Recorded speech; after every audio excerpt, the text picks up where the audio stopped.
Welcome back. Let's go ahead. So, if you still remember the first example we gave in lesson 1, which I will record here, 비 머리 우줌. You might have noticed that we missed something next to the object, 머린. Where is the case mark? In fact, it is omitted. And it is quite often to omit the case mark 부 in Manchu, and here is why. If the object doesn't refer to a specific noun, item, or thing, but instead the object and the verb together represent a generalized idea rather than an individual event, then the object should be tied closer with the verb by dropping the 부. In that case, the verb and the object should be considered as a whole. Let me give some explanation. So in this case, in this sentence, 비 머리 우줌, the phrase 머리 우줌 doesn't refer to any specific event, but just a general idea. And by this phrase, by this sentence, I just want to describe a hobby or job or somewhat. So we drop the 부.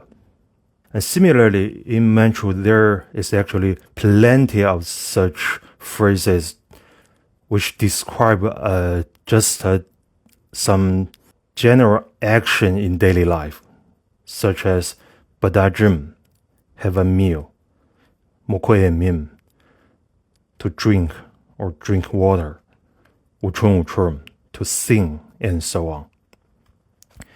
By contrast, if I say 비 축서 통화흐터 머리 무진, or 비 축서 통화흐터 머리 무시게, which means I kept the horse I encountered yesterday, then this horse is a specified horse, right? And to keep that horse, to keep the horse is no longer a general action in daily life, so we tend to keep the 부.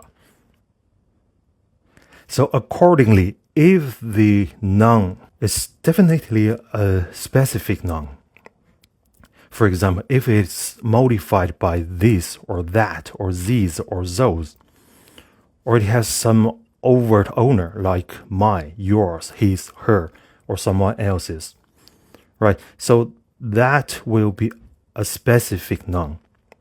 In that case, we need the 부. For example, 비 으르 반퍼 치갈음 means I like this parka.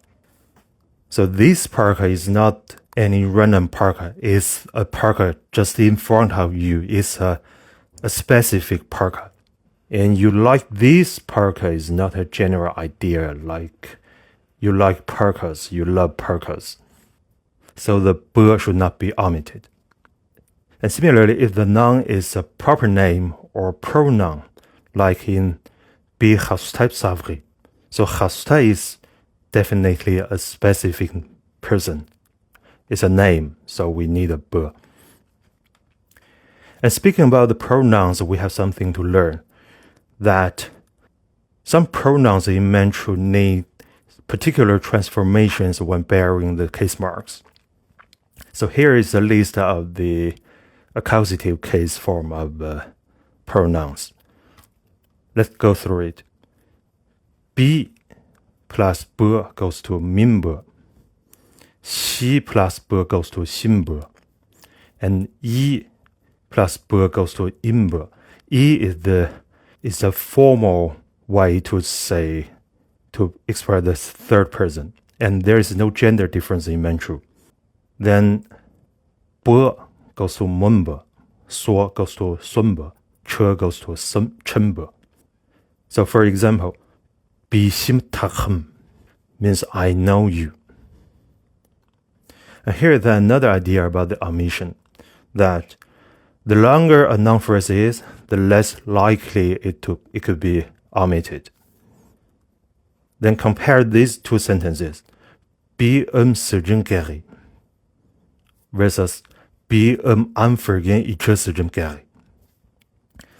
So they both mean some similar idea, but the difference is about the length. So we tend to drop the case mark in the first sentence and leave it in the second. Then there are some counter cases in which we tend to keep the case mark. We don't drop them. Number one, if the position of the subject and object are reversed, like we learned earlier. For example, in this sentence, so if we revert the position, we revert the subject and object, we should leave the b. Or if we drop it, it will become try to say it. What do you feel? To me, it sounds like the boar caught hostile. Wow, it's crazy. So if we revert the object and subject without taking the case mark, then we will be confused by which one is the object and which one is the subject, right? So in that case, we necessarily take the b. All right. Another situation is that if the sentence involves some comparison. Let me give some example. If I say "bi morimbo ujum varko," which means I raise horses, I don't kill them, I don't butcher them. So here is a comparison. It's not just expression my hobby or my job. But by this sentence, I want to compare something. I want to compare two actions. So we need the b. And similarly, we can say, for example, "bi morimbo ujum kıska ujurku," means I raise horses. Well, not cats, not dogs, not dinosaurs, not anything else. So here again, a comparison.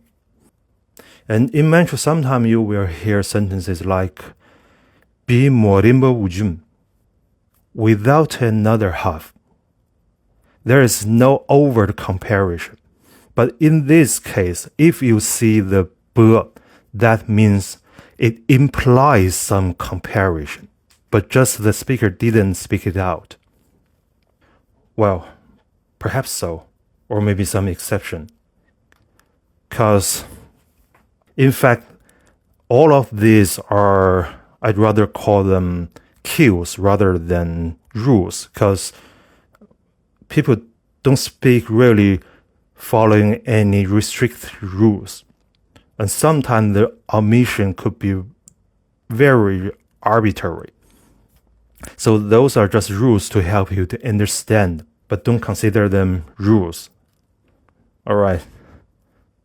Okay, today's summary. Today we have learned the accusative case marked by b and the pronunciation of it. Then we have updated our theory of the order. We have a new order, object, subject, and verb. And we've learned the reason of this kind of reversion is to highlight the new information. Then we got the idea about the omission and some cases in which we tend to omit or not. And finally, we learned the particular transformation of pronouns. All right. If you have any question about this lesson, just leave a message in the comment. And special thanks to these people who helped me with making this film. Okay, see you next time. Jai Madan Achki.